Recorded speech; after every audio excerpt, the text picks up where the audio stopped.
All right, so we are in the final stages of this vote count that is taking place in the United States of America to determine as to who will be in the White House.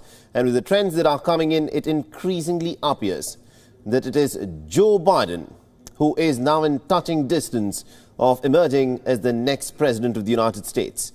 However, the Trump campaign has made some pretty big claims of fraud and has also threatened multiple legal actions to stall the presidential verdict. So let's break down as to how states see the recount law. Now, this is where it gets interesting. Each state has its own rules and regulations.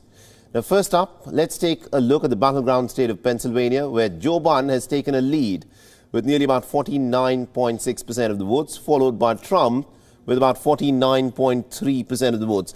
This, of course, is a crucial state. The counting is still on in Pennsylvania. It's got about 20 electoral college votes.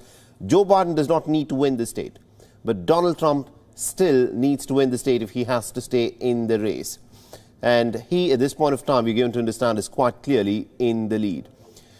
Now, there is an automatic provision for a recount in Pennsylvania. As per the law, a recount happens automatically if the margin of victory is less than or equal to 0.5%.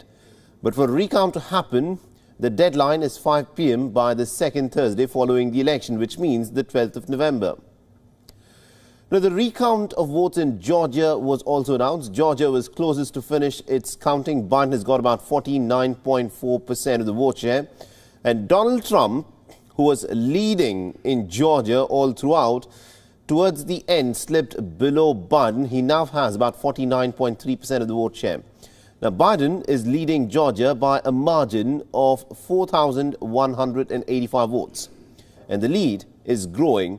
Up to 8,410 overseas and military ballots may arrive by Friday afternoon deadline. Now, Georgia's Secretary of State has said that a recount is highly likely given the pretty tight margin. However, there is no provision of an automatic recount in Georgia. As per the law, a candidate should request for a recount if the margin of victory is less than or equal to 0.5% of the total votes cast. And the recount must be requested within 2 business days after the results have been certified.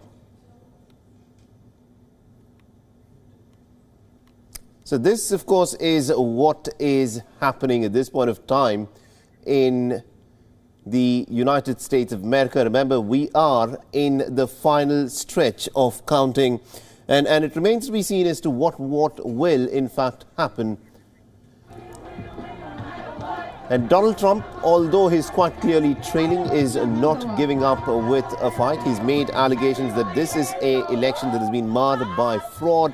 He also went on to state that this is an election that has not been won by the Democrats, but rather has been stolen by the Democrats, because that is the only way, he went on to state, that Joe Biden could get into the White House.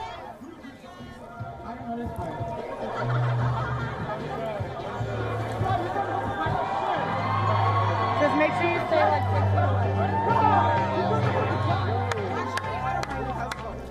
And now to give us more updates in terms of what's been happening with the vote count, we're joined in by our correspondent Jagriti Dave, who's joining us live from Washington, D.C.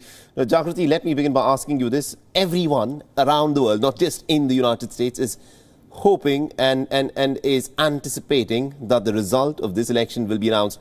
How soon can we expect that to happen?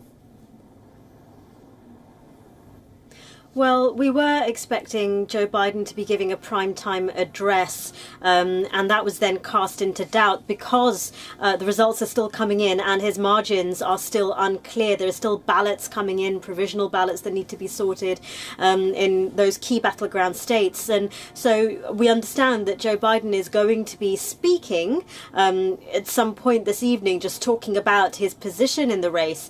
But I think it was felt that the counts would be closer to completion than they are right now, and that the networks would have called the election at this point, but they haven't. So I think there was sort of an expectation and anticipation, I think, both within in the country and in the Biden camp, that there would be more movement. So we're still waiting on those counts in Pennsylvania.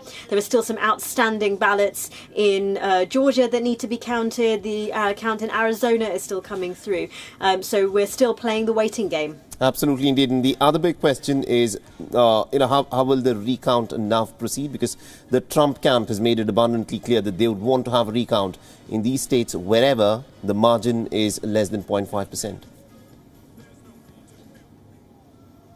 Yeah, so Georgia is looking at having a recount because the margin is so slim. So yes, it's likely that where there is the possibility of having a recount within the rules, there will be, as you say, some states automatically do a recount.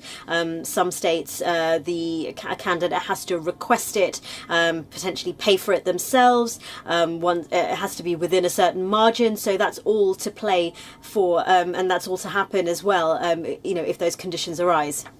Now, at this point of time, Jagrati, do we have any insights as to what is actually going on in the mind of Donald Trump? Is he being advised by legal experts? Because a lot of people say that, look, there is no basis for a legal case to go on and challenge this in the court, because Donald Trump alleges that, yes, there is, he feels that there is fraud, he feels that votes are being counted that should not be counted, but he's not able to give any kind of concrete proof or evidence that voter fraud has indeed taken place.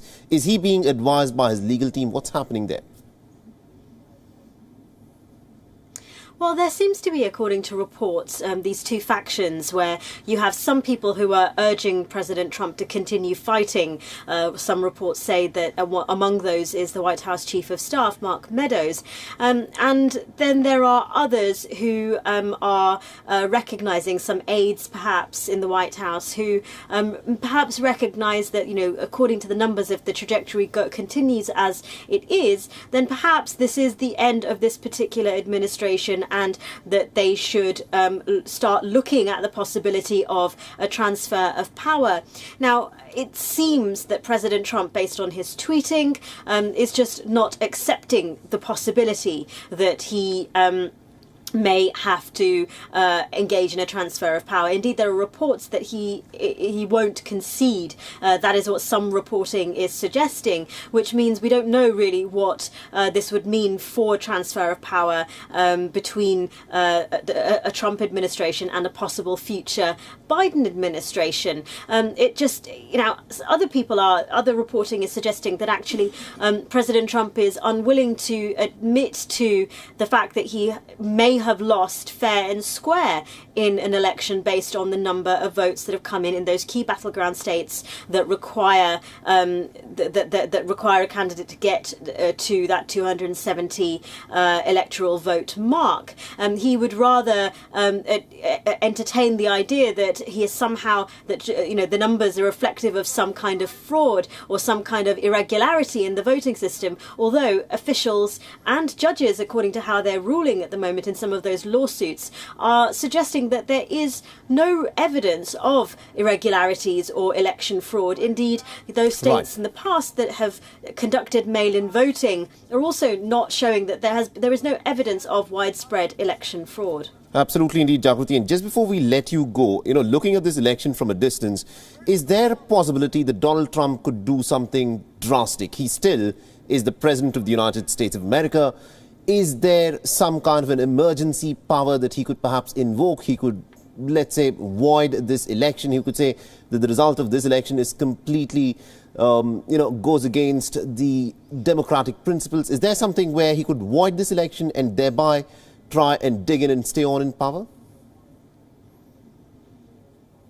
Well, amid those reports that the president might not concede, the Biden campaign replied saying that the US government is well able to remove trespassers from the White House. So, there is a sense that that the president is not going to engage in a transfer of power. There are some suggestions that he might not if the reports that he is not going to concede are true. But it's unclear as to really what he could do if the election is called for Joe Biden, and if those processes start taking place. We've already seen a no-fly zone over Joe Biden's home in Wilmington, Delaware. We've already seen a Secret Service detail being assigned to Kamala Harris and to Joe Biden. So the machines of government and of governance are already sort of in place. So